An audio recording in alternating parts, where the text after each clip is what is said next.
दिल्ली में अब आप अगर इंडिया गेट घूमने जाएंगे तो यहाँ आसपास की तस्वीर बिल्कुल बदली हुई नजर आएगी।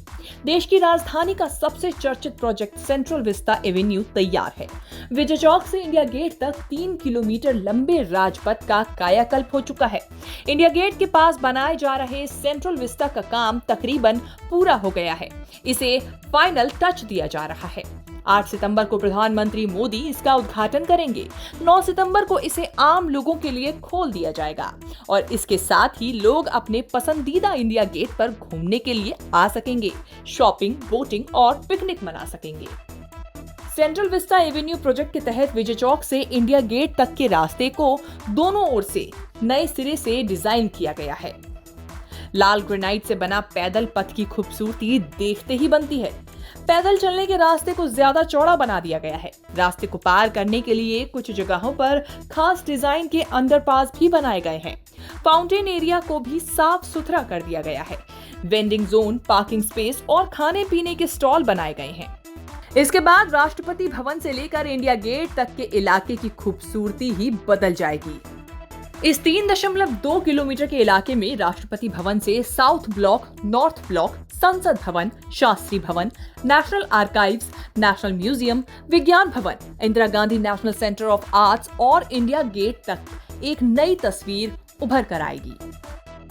इसके अलावा इस प्रोजेक्ट के अंदर आने वाले लोकतंत्र के मंदिर की नई तस्वीर इसी साल दिखाई देगी, क्योंकि केंद्र सरकार का सेंट्रल विस्टा प्रोजेक्ट इसी साल के अंत तक पूरा हो जाएगा।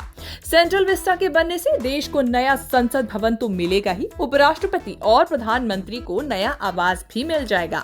4 फरवरी 2021 को शुरू हुए सेंट्रल विस्टा प्रोजेक्ट में सबसे खास है लोकतंत्र का नया मंदिर, यानी देश का नया संसद भवन। इसके तहत बनने वाली संसद भवन की नई इमारत तिकोने आकार की बन रही है। संसद भवन की नई इमारत 65,400 स्क्वायर मीटर में बन रही है। इसके एक कोने पर लोकसभा, दूसरे कोने पर राज्यसभा, पुरानी संसद के सेंट्रल हॉल की तर्ज पर एक विशाल कॉन्स्टिट्यूशनल हॉल, सांसदों के लिए एक लाउंज, एक विशाल लाइब्रेरी, कई कमेटियों के कमरे बनाए जाएंगे। आपको बता दें कि नए भवन के लोकसभा चैम्बर में 888 सदस्यों के बैठने की क्षमता होगी, जबकि राज्यसभा में 384 सीट होंगी। संयुक्त सत्र में कुल 1272 सदस्य यहां बैठ सकेंगे। इस प्रोजेक्ट के तहत एक कॉमन केंद्रीय सचिवालय बनाया जाएगा, जहां मंत्रालयों के दफ्तर मौजूद होंगे। संसद भवन की नई इमारत की लगभग 862 करोड़ रुपए लागत है, जबकि इसके अलावा सेंट्रल विस्टा एवेन्यू में बन रहे बाकी प्रोजेक्ट्स की लागत 477 करोड़ रुपए है, यानी कुल मिलाकर ये 1300 करोड़ रुपए का प्रोजेक्ट है। रीडेवलपमेंट के बाद यहाँ का हरा भरा इलाका करीब 40,000 वर्ग मीटर बढ़ जाएगा। यहाँ होने वाले राष्ट्रीय आयोजन जैसे 26 जनवरी के प्रोग्राम कम से कम व्यवधान के बीच हो सकेंगे। नए सेंट्रल विस्टा एवेन्यू में बहुउपयोगी और आधुनिक सुविधाएं मिलेंगी। यहाँ बड़े बड़े आयोजनों के लिए फोल्डेबल सिटिंग सिस्टम होगा। इलाके में मेहमानों की आवाजाही आसान हो सके, इसके इंतजाम होंगे।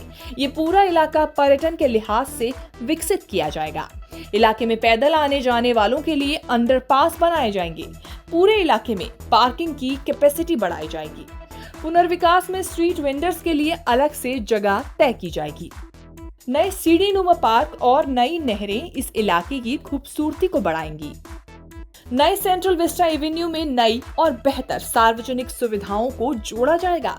यहाँ का साइनेज डिजाइन भी पहले से बेहतर और बिल्कुल हटकर होगा। उम्मीद है कि नया संसद भवन नवंबर में तैयार हो जाएगा, जिसके बाद 2022 के शीतकालीन सत्र का आयोजन नई उम्मीदों के साथ नई इमारत में होगा। मोदी सरकार का मानना है कि सेंट्रल विस्टा प्रोजेक्ट पूरा होने के बाद दिल्ली दुनिया की सबसे बेहतरीन राजधानियों में से एक हो जाएगी। न्यूज़ तक ब्यूरो।